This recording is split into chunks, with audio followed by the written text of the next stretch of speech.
अस्सलाम वालेकुम, मैं हूं रेहान तारिक और आप देख रहे हैं दस्तक। मसला फ़लस्तीन के हल के लिए अमेरिका ने 21 नकाती एजेंडा पेश किया, लेकिन अब इस मंसूबे पर एतराज़ात उठाए जा रहे हैं और ये एतराज़ात कतरी वज़ीर आज़म की जानिब से भी सामने आए हैं। एक बैनुल अक़वामी नशरियाती इदारे के मुताबिक कतर के वज़ीर आज़म शेख मोहम्मद बिन अब्दुर्रहमान आल सानी ने अल जज़ीरा टीवी को बताया है कि ट्रंप के मुजव्वज़ा मंसूबे से एक अहम मकसद हासिल होता है, जो कि जंग का खात्मा है, लेकिन इसमें कुछ नकात हैं जिन पर वजाहत और बातचीत ज़रूरी है। फिर गैर मुल्की मीडिया के मुताबिक हमास के एक सीनियर रहनुमा ने बरतानवी नशरियाती इदारे को बताया है कि हमास डोनाल्ड ट्रंप के गजा अमन मंसूबे को मुस्तरद कर देगी, क्योंकि यह मंसूबा इसराइल के मफादात की हिमायत कर रहा है और फ़लस्तीनी अवाम के मफादात को नज़रअंदाज करता है। बरतानवी नशरियाती इदारे BBC के मुताबिक इस रहनुमा का कहना है कि हमास के लिए डोनाल्ड ट्रंप के मंसूबे की एक अहम शर्त यानी गैर मुसल्लह होना और हथियार डालने का मुतालबा कबूल करना मुमकिन नहीं होगा। फिर इसी तरह वज़ीर ख़ारजा और नायब वज़ीर आज़म इसहाक डार ने भी इस बार अपना रद्द-ए-अमल ज़ाहिर किया है। इसहाक डार कहते हैं कि अगर 8 मुस्लिम ममालिक की तरफ से मुश्तरका तौर पर पेश की गई तरामीम शामिल ना की गई तो गजा अमन मंसूबा कबूल नहीं होगा।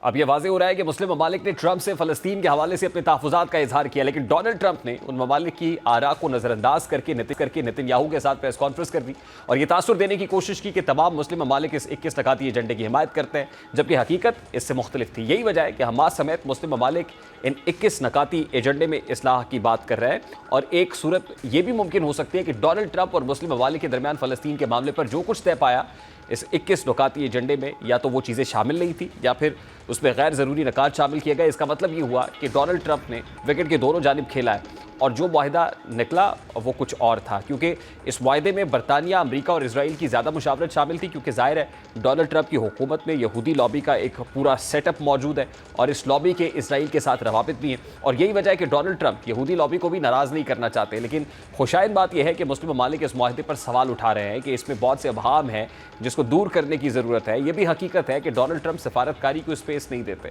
और वो अपनी मर्जी करते हैं। अमरीकी सदर की शख्सियत को देखें तो उन्हें मुस्तकिल मिजाजी नहीं है, वो सुबह कुछ और बात करते हैं, शाम को उनका मौक़िफ़ कुछ और होता है।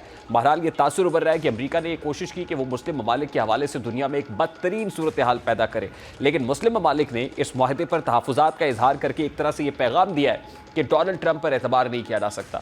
अब ये सूरत हाल क्यों पैदा हुई तो इसकी कई वजूहात हैं। बाज़ आलमी मुबस्सिरीन की नज़र में जब इस मुआहदे को तैयार किया जा रहा था तो उस वक्त इस मुआहदे को मुतफ़िक़ा तौर पर नहीं लिखा गया और इस मनसूबे पर ज़्यादातर वही बयानिया हावी रहा जो इसराइल का है। यही वजह है कि आलमी मुबस्सिरीन की तरफ से इस अमरीकी मंसूबे को मुतनाज़ा करार दिया जा रहा है और जब ये 21 नकाती मंसूबा सामने लाया गया तो उसके बाद हमास को इस हवाले से बताया गया, जबकि होना तो ये चाहिए था कि फ़लस्तीन के मुस्तक़बिल के हवाले से लाएमल बनाते वक्त दोनों फ़रीक़ैन शरीक होते तो ये मंसूबा शफाफ तसव्वुर होता। एक और एतराज़ इस मंसूबे पर उठ रहा है कि ट्रंप ने जो 21 नकाती एजेंडा पेश किया उसमें एक नुक्ता ये भी था कि फ़लस्तीन को दहशतगर्दी से पाक करना है और इस नुक्ते के तहत हमास को एक जायज़ फ़ोर्स के तौर पर तसव्वुर नहीं किया जा रहा, जबकि इससे बढ़कर यह सवाल भी उठाया गया कि फ़लस्तीनी अथॉरिटी को भी 21 नकाती एजेंडे से दूर रखा गया है। फ़लस्तीनी सदर महमूद अब्बास को भी फ़लस्तीन के मुस्तक़बिल के हवाले से होने वाले फ़ैसलों से लाइल्म रखा गया, यानी मनसूबा गैर जानिबदार ख्याल किया जा रहा है। जबकि माजी देखें तो अमरीका ने कतर में तालिबान से मुज़ाकरात के वक्त इससे बेहतर प्लान तरतीब दिया और उस दौरान अमरीका और तालिबान दोनों ने एक दूसरे की बात सुनी और कतर ने सालिसी का किरदार अदा किया। यानी इससे साबित होता है कि जब तक तमाम फरीकैन मिल बैठकर कंसेंसस डेवलप नहीं करते, हतमी लाए अमल तरतीब नहीं देते, तब तक किसी भी चीज़ का पायदार नतीजा निकल नहीं सकता। अब अगर हमास इस मुआहदे से पीछे हट जाता है तो उस सूरत में फ़लस्तीन की मुश्किलात मज़ीद बढ़ सकती हैं और दर हकीकत यही फ़लस्तीन के हवाले से बैरूनी साजिश की जा रही है और दुनिया को ये तासुर देने की कोशिश की जा रही है कि अमरीका ने फ़लस्तीन के हल के लिए तजावीज़ सामने रखी है, लेकिन हमास ने इसको कबूल करने से इनकार कर दिया और यूँ इसराइल को गज़ा में कत्लगरी का मज़ीद जवाज़ मिल जाएगा, क्योंकि फ़लस्तीन में पहले ही फ़ज़ाई हमलों में शिद्दत आ चुकी है और आलमी मुबस्सिरीन ये समझते हैं कि बुनियादी तौर पर इसराइल और अमरीका को ये जवाज़ चाहिए था कि वो फ़लस्तीन में खून की होली को जारी रख सकते। यानी इसका मतलब ये हुआ कि पूरी मनसूबाबंदी के तहत सारा खेल खेला गया, क्योंकि इसराइल जानता है कि हमास इस मुआहदे को नहीं मानेगा। इस सारे मामले पर बात करेंगे जॉर्ज सलीम साहब, जो साबिक फ़ॉरेन सेक्रेटरी ज्वाइन किया है। अस्सलाम वालेकुम जॉर्ज सलीम साहब, बहुत बहुत शुक्रिया आपके वक्त के लिए। सबसे पहले तो ज़ाहिर है ये 21 पॉइंट चार्टर सामने आया, लेकिन इसके ऊपर रिस्पॉन्स अवेटेड था कि हमास कैसे रिस्पॉन्ड करता है, मुस्लिम ममालिक कैसे रिस्पॉन्ड करते हैं। हमास की तरफ से भी तासुर यही दिया जा रहा है कि वो इस 21 नकाती मंसूबे को एक्सेप्ट नहीं करेंगे और दूसरी तरफ से कतर का स्टेटमेंट भी आ गया है, जो 8 इस्लामी ममालिक है उनकी राय भी इसमें शामिल नहीं है। आप किस तरीके से देखते हैं कि अल्टीमेटली ये 21 नकाती मंसूबा फ्लॉप होने जा रहा है? शुरू से मुश्किलात नज़र आ रही थी। अगर मुसलमान मुल्क इसको सपोर्ट करते भी जिस तरह के ये शुरू में कहा गया था कि यार मुझे सपोर्ट कर रहे हैं, ऑल्दो कि अब उन्होंने भी अपनी रिजर्वेशन जाहिर कर दी हैं। तो फिर भी मसला ये था कि at the end of the day तो ये बेसिकली मुआहदा है इसराइल और हमास के बीच में, और अगर हमास ही नहीं मानता इसको तो फिर वो तो मुआहदा ख़त्म हो जाता है। उसकी जो इसलिए कि उसकी जो पहली शक है वो ये है कि 72 घंटे के अंदर अंदर हमास ने जो बाकी जरगमाली हैं, जो जिंदा या जो जिनकी डेड बॉडीज हैं उनके पास, वो इसराइल के हवाले करने हैं। अगर वो नहीं करता तो मुआहदा तो ख़त्म है, फिर नॉन स्टार्टर हो गया उधर से ही। अच्छा, उस चीज़ का इम्कान जो है, शुरू में एक आध स्टेटमेंट आई थी अनऑफिशियली, हमास को कोट किया था उनके किसी लीडर को उन्होंने कि जी वो देख रहे हैं, रिव्यू कर रहे हैं और मे भी मुस्बत तरीके से देखेंगे। लेकिन जो बात की स्टेटमेंट्स आई हैं वो सारी जो है इसी चीज़ की गमाजी करती हैं कि हमास की कोई इंक्लिनेशन इतनी ज़्यादा नहीं है इसको मानने में, और उसकी वजह भी साफ ज़ाहिर है। देखें, इस मुआहदे में तो हमास को डिसार्म करने के लिए कहा जा रहा है। अच्छा, ये बात मैं बहुत अरसे से कर रहा हूँ, तकरीबन 1.5 साल से, कि इसराइल अब हमास को इस तरह से नहीं रहने देगा, एक as a military potent military force वहाँ पे नहीं रहने देगा, और किसी सूरत में भी एक्सेप्ट नहीं करेगा कि वहाँ के नज़्म व नस्क में उनका कोई अमल दखल हो। तो अब वही चीज़ है। अब इसमें से हमास को तो हमास के लिए तो बेसिकली ये सरेंडर है ना, बेसिकली एक टर्म्स ऑफ सरेंडर है कि ठीक है, आप अपने वेपन्स जो है वो हथियार डाल दें और आप ये मुल्क छोड़ जाएं, या फिर अगर रहना है इधर तो एक सिविलियन के तौर पर रहें। तो अब ये कंडीशन एक रेजिस्टेंस ग्रुप के लिए इसको मानना तो कोई आसान नहीं है। तो उनकी तो जौहर सलीम साहब, अगर हमास इसको नहीं तस्लीम करता और दूसरी तरफ से कतर ने जैसे रिस्पॉन्ड किया है कि विदाउट नेगोशिएशंस तो इसको एग्जीक्यूट नहीं किया जा सकता, तो आपको नहीं लगता कि इजराइल को तो जवाब मिल जाएगा एक और अटैक का, वो कतर के ऊपर हो या फिर फ़लस्तीनियों के ऊपर मजीद मजालिम के पहाड़ तोड़ने का मामला हो? देखें, इसराइल को बिल्कुल जो है उनको जवाब मिलेगा इसके बाद, क्योंकि ये तो यह इसलिए गया है कि पूरी दुनिया का इतना जो प्रेशर जनरेट हुआ है तो उसको रिफ्लेक्ट करने के लिए, क्योंकि इसके बाद फिर ज़ाहिर है वो कहेंगे देखें जी हमने तो इनको दिया एक जो है ना चांस, लेकिन उन्होंने नहीं लिया, तो अब तो हम जो भी हमारा प्लान है हम करेंगे। तो अब तो फिर पहले से भी ज़्यादा खून रेजी होगी।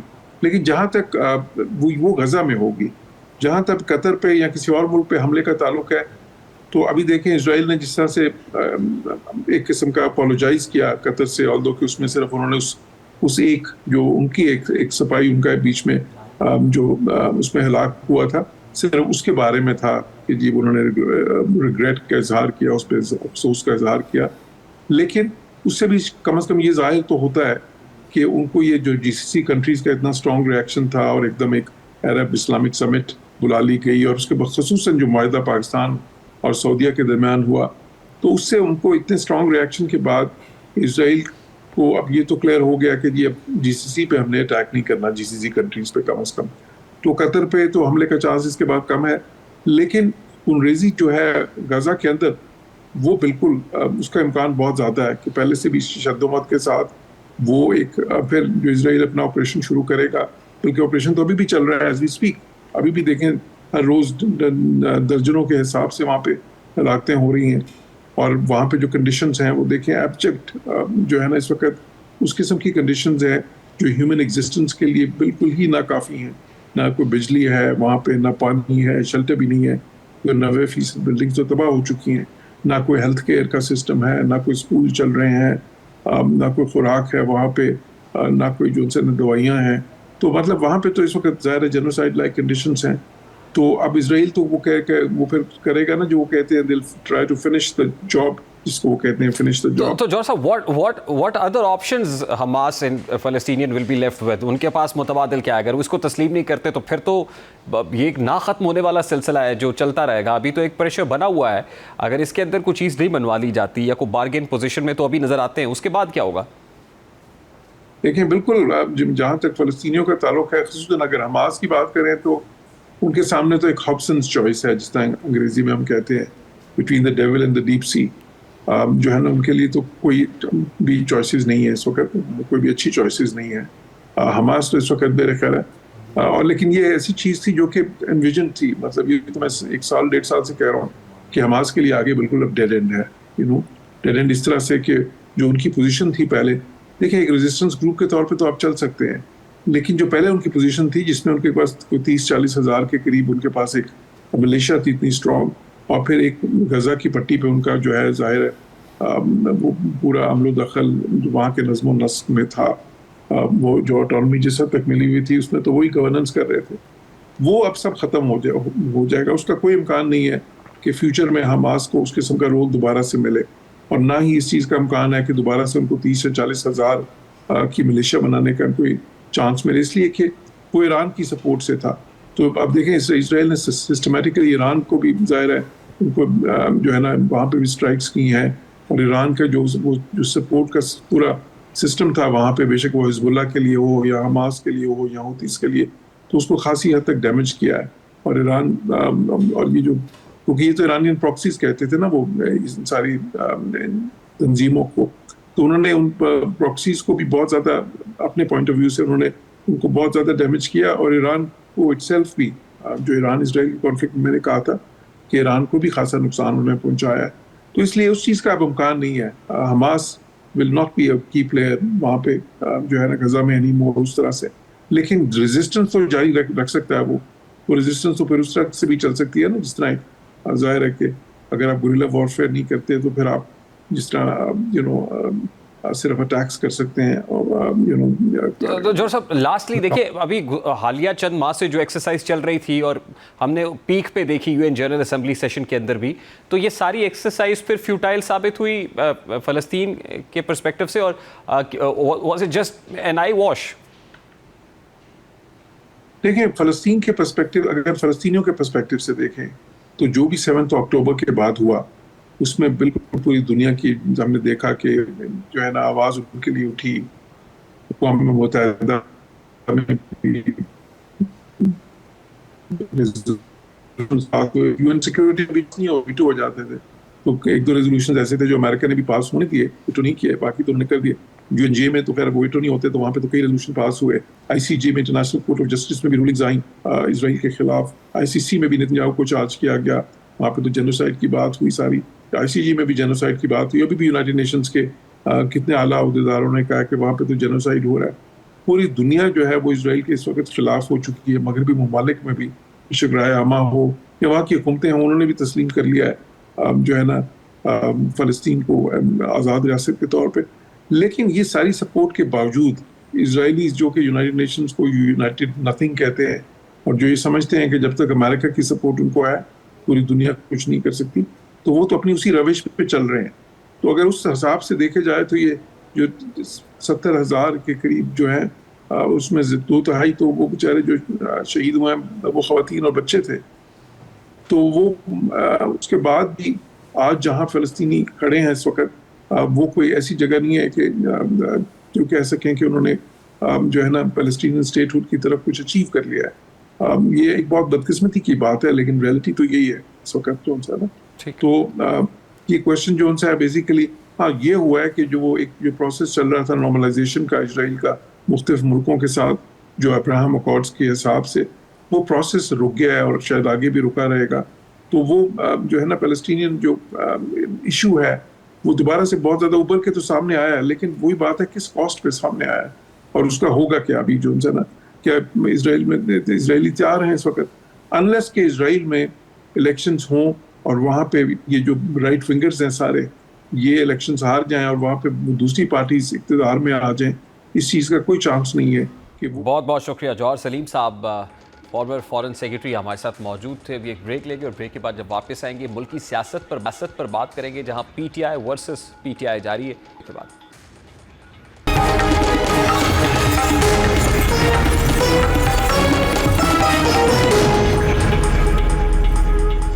तहरीक इंसाफ का मुकाबला इस वक्त तहरीक इंसाफ से होता हुआ दिखाई दे रहा है। बानी PTI के कानूनी मामला तहरीक इंसाफ के लिए एक चैलेंज तो है, लेकिन इस वक्त सबसे बड़ा चैलेंज पार्टी के अंदरूनी इख्तलाफात हैं जो शिद्दत इख्तियार करते चले जा रहे हैं, क्योंकि एक बार फिर अलीमा खान और वज़ीर आला KP की अली अमीन गंडापुर एक दूसरे के मद्दे मुकाबले हैं और दोनों एक दूसरे पर बानी PTI से मुंह मोड़ने का इल्ज़ाम लगा चुके हैं। अली अमीन गंडापुर ये सवाल उन पर उठ रहा है कि वो अपनी गिरती हुई मकबूलियत को बचाने के लिए इल्ज़ाम तराशी कर रहे हैं और बानी PTI की रिहाई के हवाले से अब तक की जाने वाली नाकाम कोशिशों पर से तवज्जो हटाने की कोशिश कर रहे हैं। और ये इल्ज़ाम इसलिए भी लग रहा है कि हाल ही में पेशावर जलसे में अली अमीन गंडापुर को अपनों की सख्त मुखालिफत का सामना करना पड़ा था।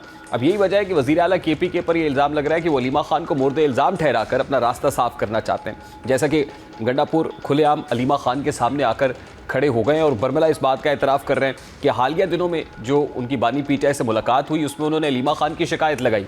वज़ीर आला KPK ने बानी पीटीआई से अलीमा खान की शिकायत करने की तस्दीक करते हुए कहा है कि बानी पीटीआई को सूरत हाल से आगाह करना मेरी जिम्मेदारी थी। यह हकीकत है कि अलीमा खान इदारों के साथ मिलकर बानी पीटीआई कैंपेनिंग कर रही हैं। अब गंडापुर साहब इस मुतालिक क्या कहते हैं, ज़रा उसकी एक झलक आपके सामने रखते हैं। काम कर रहे हैं हमें कमजोर करने का, और कोई जानबूझकर या किसी मकसद के तहत अगर उनकी साथ राब्ते में रहकर कोई ऐसा काम कर रहा है तो आपकी कौस को नुकसान दे रहा है, आपकी रिहाई, आपकी हकीकी आज़ादी की तरीक को नुकसान दे रहा है। और मैंने उनको बताया कि मेरी मालूमात के मुताबिक जो है वो फैसिलिटेट कर रही है अलीमा खान को इस सारी कार्रवाई में, और मैंने खान साहब को इसलिए बताया कि मैं फ़र्ज समझता हूँ अपना। अब इंतहाई गैर मामूली स्टेटमेंट है। अलीमीन गंडापुर अलीमा खान पर संगीन नौयत के इल्ज़ामात लगा रहे हैं, लेकिन दूसरी जानिब अलीमा बीबी ने गंडापुर के इल्ज़ामात को रद्द किया है। वो कहती है कि बानी पीटीआई पार्टी की सरबराही करेंगे।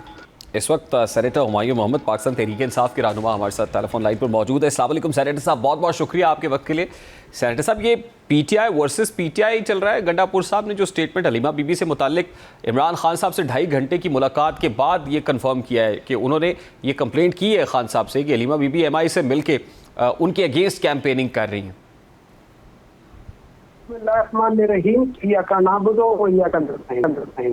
अच्छा, मुझे समझ नहीं आती कि आप लोग इसको पीटीआई वर्सेस पीटीआई कैसे कह सकते हैं।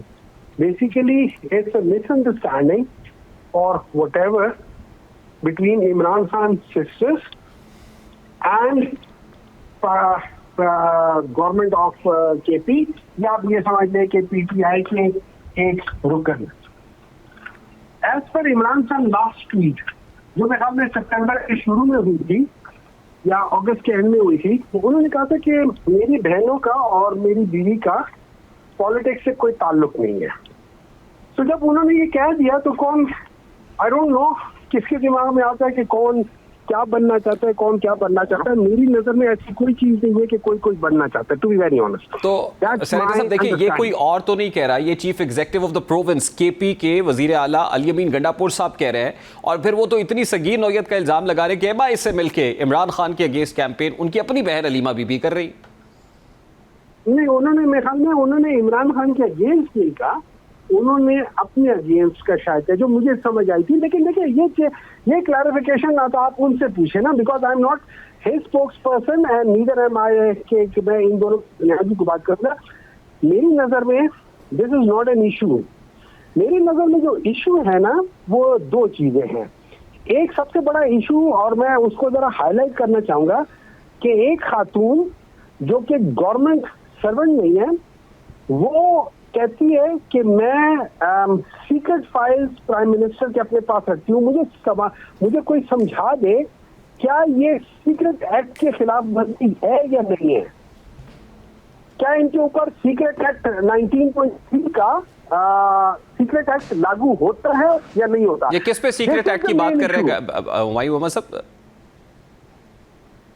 देखिए मेरी बात सुने, एक खातून है, उसका नाम है शमा जुनेजो। उन्होंने जो बात की है, जो उनके सोशल मीडिया और उसके आगे, कि उन्होंने कहा था कि जब वो उसी होटल में ठहरी हुई थी लंदन के जिसमें प्राइम मिनिस्टर बैठे हुए हैं, उन्होंने कहा है कि मैं उसी जहाज में आई हूँ। उन्होंने कहा है मुझे प्राइम मिनिस्टर ने अपना एडवाइजर रखा हुआ है। उन्होंने कहा है कि मेरे पास तो ये प्राइम मिनिस्टर की जितनी भी सीक्रेट फाइल्स हैं वो मेरे पास है और मैं उनका वो कर रही हूँ। और उन्होंने कोई फाइलें उठाई हुई थी या इस तरह की कोई चीज है जो मैं आई डोंट नो कि वो AI जनरेटेड है या नहीं है। लेकिन मेरी एक तशरीह, अगर वो सच है, अगर उसने एक्सेस उसको थी, तो फिर सवाल ये होता है कि एक ऐसे इंसान जो कि जिसको क्लियरेंस ना हो, गवर्नमेंट ऑफिशियल ना हो, एकदम से, क्योंकि ये सब्जेक्ट जाहिर है इस पे जरूर हम बात कर लेंगे sir, but does it have anything to do with Gandapur साहब?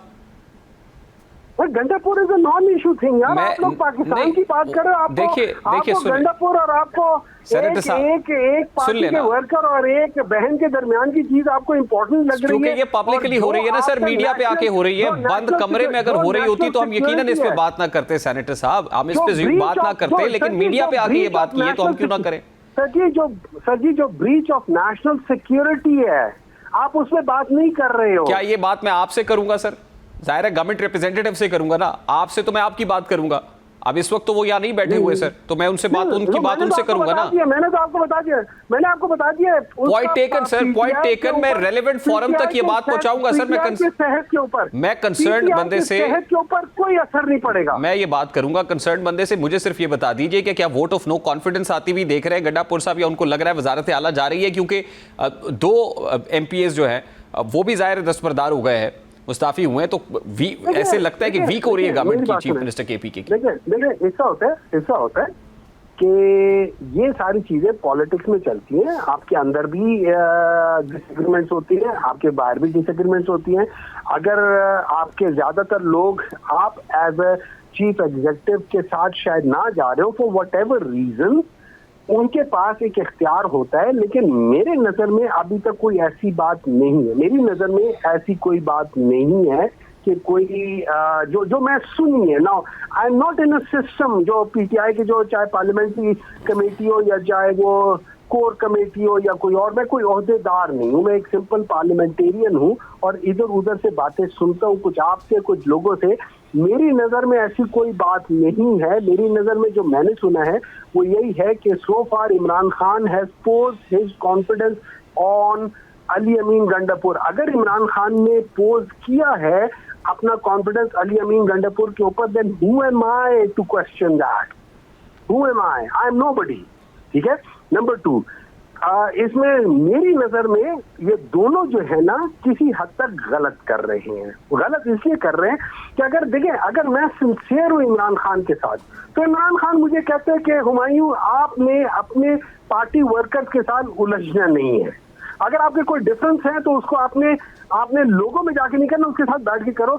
तो फिर मैं पब्लिक के डोमेन में आके ये बात क्यों करता हूँ? अगर मैं ये करता हूँ then I myself am not sincere to Imran Khan. मेरी नजर में हर वो पाकिस्तान तहरीक इंसाफ का जो मेंबर है जो इमरान खान की ख्वाहिश के खिलाफ पब्लिक में जाके एक दूसरे से के बारे में ये बात करता है या कोई स्टेटमेंट देता है, मेरे लिहाज से वो गलत कर रहा है, उसको नहीं करना चाहिए। अच्छा, रही बात, आपने एक बात की थी कि नाकाम कोशिश के इमरान खान को रिहा करने की। देखिए, इमरान खान सिर्फ 2 तरीकों से रिहा हो सकता है। एक कि जब ये नाजायज गवर्नमेंट ये मान ले कि उन्होंने सारे केसेस जाली किए हैं, सारा एविडेंस जाली है, वो चीजें तो वो खत्म हो जाए through course. Number 2, Imran Khan बाकी पॉलिटिकल लीडर्स की तरह, जो कि फैमिली ओरिएंटेड पॉलिटिकल लीडर्स हैं, उनकी तरह वो अपनी जान बचाए, अपने जो पार्टी लीडरान हैं उनको छोड़ छाड़ के या अपने वर्कर्स को छोड़ छाड़ के इस मुल्क से डील करके बाहर भाग जाए।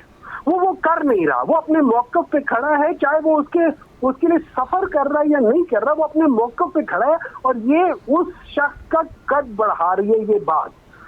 आप इन 2 चीजों के अलावा तीसरी अच्छा, लास्टली जो इमरान खान को ठीक है सेनेटर साहब, वो अपने मौक़िफ़ पे खड़े, ना मैं, ना अली अमीन गंडापुर, ना कोई और, कोई नहीं कर सकता। वो अपने मौक़िफ़ पे खड़ा है, लेकिन जिन्हें उनके साथ खड़े होना चाहिए वो खड़े हैं सर, वो अपने पाँव पे भी खड़े हैं इस वक्त। Lastly and then I have to देखिए मेरी बात सुने, मैं उनके साथ खड़ा हूँ। हाँ, मैं उनके साथ खड़ा होके शायद मैं वो काम नहीं कर रहा जो मुझे करना चाहिए।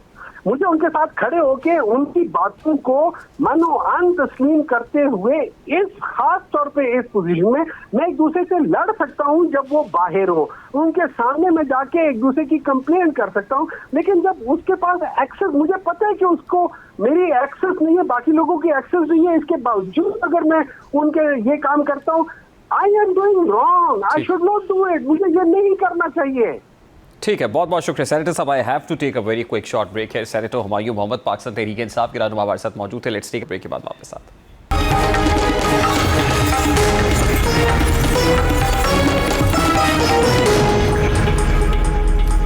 पाकिस्तानी माशरती और सकाफती पस मंज़र में जब भी कोई ऐसा मवाद सामने आता है जो राय जकदार और समाजी उसूलों के बरक्स हो, तो वो कुदरती तौर पर बहस और मुबाहिसे का बाइस बनता है। हाल ही में रिलीज होने वाला रियलिटी शो लाजवाल इश्क इसी नौयत का एक मुतनाज़ा प्रोग्राम है जिसने सोशल मीडिया पर ज़बरदस्त हलचल पैदा कर दी है। सख्त तनकीद के बावजूद यूट्यूब पर इसकी 2 एक साथ रिलीज़ कर दी गई हैं, जिस पर शदीद एतराज़ात भी सामने आए हैं। इस रियलिटी शो की एक साथ के मवाद का जायज़ा लिया जाए तो इसमें शरीक लड़कियों और लड़कों का तारुफ कराया गया। बज़ाहिर ये शो एक रियलिटी शो के फॉर्मेट पर बनाया गया है, लेकिन इसमें पेश किए गए मनाजिर और सवालात वाज़े तौर पर मगरबी डेटिंग शोज से मुतासर दिखाई देते हैं। यही पहलू इस प्रोग्राम को मुतनाज़ा बना देता है। पाकिस्तान एक इस्लामी जमहूरी रियासत है जहाँ माशरती अक़दार मज़हब और रिवायत के साथ जुड़ी हुई हैं। ऐसे में डेटिंग जैसे तसव्वुरात को खुलेआम फ़रोग़ देना माशरती अक़दार से इन्हिराफ के मुतरादिफ समझा जा रहा है। शो पर सबसे ज़्यादा तनकीद ख़ातीन के लिबास और रवैये पर की जा रही है। शुरुका को बोल्ड मगरबी तर्ज के मलबूसात में पेश किया गया है, जिसे नाज़रीन ने पाकिस्तानी माशरती अक़दार के ख़िलाफ़ करार दिया है। हत्ता कि ख़ुद मेज़बान आयशा उमर के लिबास को भी काबिल एतराज़ करार दिया गया है। ये हकीकत अपनी जगह दुरुस्त है कि लिबास ज़ाती इंतखाब का मामला है, लेकिन जब कोई मवाद अवामी सतह पर नशर किया जाता है तो इसके असरात वसी पैमाने पर पड़ते हैं।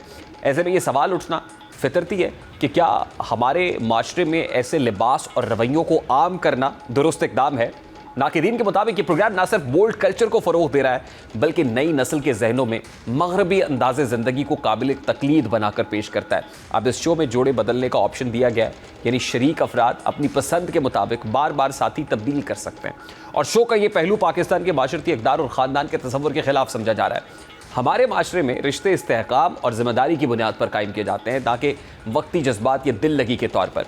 नाक़िदीन के मुताबिक लाजवाल इश्क जैसे प्रोग्राम न सिर्फ रिश्तों को खेल तमाशा बनाकर पेश करते हैं, बल्कि नौजवान नस्ल को इस तासुर की तरफ धकेलते हैं कि मोहब्बत और ताल्लुक़ महज वक्ती कशिश का नाम है। यह रवैया न सिर्फ माशरती बिगाड़ का बाइस बन सकता है, बल्कि ख़ानदानी निज़ाम की जड़ों को भी खोखला कर सकता है। सच ये है कि शो का फॉर्मेट, सवालात का अंदाज़ और शुरका की पेशकश सब कुछ डेटिंग शोज से मुतासर दिखाई देता है। महज नाम बदल देने या वजाहत देने से हकीकत तब्दील नहीं होती। इसके अलावा पाकिस्तानी कवानीन और रेगुलेटरी इदारे जैसे पेमरा और PTA भी इस मामले में उलझन का शिकार दिखाई देते हैं। पेमरा ने यह कहकर खुजमा करार दिया कि शो किसी TV चैनल पर नशर नहीं हो रहा, बल्कि YouTube पर हो रहा है, इसलिए वो मुदाखलत नहीं कर सकते। ये खिलाफ अवामी खदशात को बढ़ा रहा है, क्योंकि डिजिटल प्लेटफॉर्म्स पर नशर होने वाले मवाद के लिए कोई वाज़ेह और मौसर कानून मौजूद नहीं है। सोशल मीडिया पर आम सारिफीन और मुख्तलिफ शख्सियात ने इस शो को बराह रास्त गैर अखलाकी और अक़दार दुश्मन करार दिया है।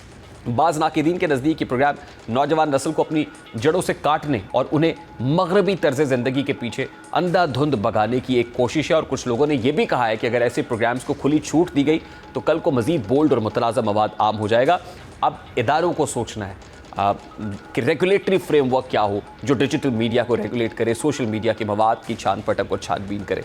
अभी एक ब्रेक लेंगे और ब्रेक के बाद वापस आएंगे, एक और इंपॉर्टेंट स्टोरी शेयर करेंगे। इस ब्रेक के बाद हमारे साथ रहिए।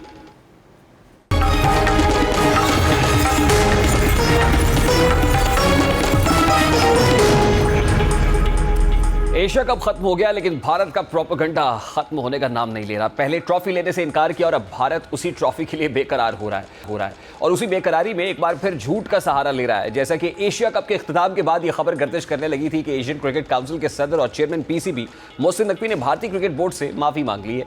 यह खबर भारतीय मीडिया की तरफ से बड़े दावों के साथ नशर की गई, लेकिन हकीकत यह है कि इस खबर की बुनियाद झूठ और अफवाह पर रखी गई थी, क्योंकि मोहसिन नकवी ने खुद इस तासुर की सख्ती से तरदीद की और खुलकर भारतीय मीडिया के रवैये पर कड़ी तनकीद की है। उन्होंने अपनी ट्वीट में वाज़ेह किया कि ये सब घड़ी हुई कहानियां हैं, जिनका मकसद सिर्फ आवाम को गुमराह करना और पाकिस्तान मुखालिफ बयानियों को हवा देना है। मोहसिन नकवी ने अपने मौके कुल शफाफ और दो टोक बात की है। उन्होंने भारतीय मीडिया के झूठ पर लबकुशाई करते हुए कहा कि भारतीय मीडिया झूठ पर पलता है, हकायक पर नहीं। मैं बिल्कुल वाज़ेह कर देना चाहता हूं कि मैंने कोई गलत काम नहीं किया और ना ही मैंने कभी BCCI से कोई माफ़ी मांगी है और ना ही कभी मांगूंगा। ये घड़ी हुई कहानियां महज सस्ता प्रोपेगेंडा है, जिनका मकसद सिर्फ अपनी आवाम को गुमराह करना है। बदकिस्मती से भारत बार बार क्रिकेट में सियासत घसीट कर खेल की असल रूह को नुकसान पहुंचा रहा है। बहसीत ACC सदर मैं उस दिन भी ट्रॉफी देने के लिए तैयार था और आज भी तैयार हूँ। अगर वो वाकई से चाहते हैं तो खुशी से आकर ACC के दफ्तर से मुझसे ले सकते हैं। अब ये बयान सूरत हाल को न सिर्फ वाज़ेह करता है, बल्कि भारतीय मीडिया के झूठे दावों की हकीकत भी है। असल मसला ट्रॉफी देना या ना देना नहीं है, बल्कि भारतीय मीडिया की जानिब से झूठी कहानियां घड़ने का है, ताकि अपनी आवाम को यह तासुर दिया जा सके कि भारत हमेशा बरतर है और पाकिस्तान को अपनी गलतियों का एतराफ़ करना पड़ता है। लेकिन मोहसिन नकवी के बयान ने यह तमाम प्रोपेगेंडा ज़मीन बोस कर दिया है। या एक अहम पहलू यह भी है कि पाकिस्तान की जानिब से हमेशा क्रिकेट को मस्बत अंदाज में पेश करने की कोशिश की गई। एशिया कप हो या कोई और टूर्नामेंट, पाकिस्तान ने हमेशा क्रिकेट के फ़रोग़ की बात की है और सियासत को खेल से अलग रखने पर जोर दिया है। इसके बरक्स भारत ने बार बार खेल को अपनी सियासी सोच और प्रोपेगेंडा मुहिम के तहत इस्तेमाल किया है। यही वजह है कि भारत की तरफ से उठने वाले इस किस्म के तनाज़ात खेल के हुस्न को बिगाड़ देते हैं। अब भारतीय मीडिया का ये रवैया सिर्फ एक वक्ती प्रोपेगेंडा था जिसका मकसद अवामी जज्बात को काबू में रखना और पाकिस्तान के खिलाफ बयानियां तश्कील देना था, लेकिन मोहसिन नकवी ने अपने बयान के जरिए ना सिर्फ हकीकत को बेनकाब किया बल्कि ये भी वाज़ेह कर दिया है कि पाकिस्तान खेल को खेल की तरह लेना चाहता है, इसे सियासत का मैदान बनाने पर तुला हुआ है। प्रोग्राम का वक्त अपने इख्तिताम को पहुंचे। आपसे मुलाकात होगी इंशाल्लाह कल। अपना रखिए ख्याल। अल्लाह हाफ़िज़।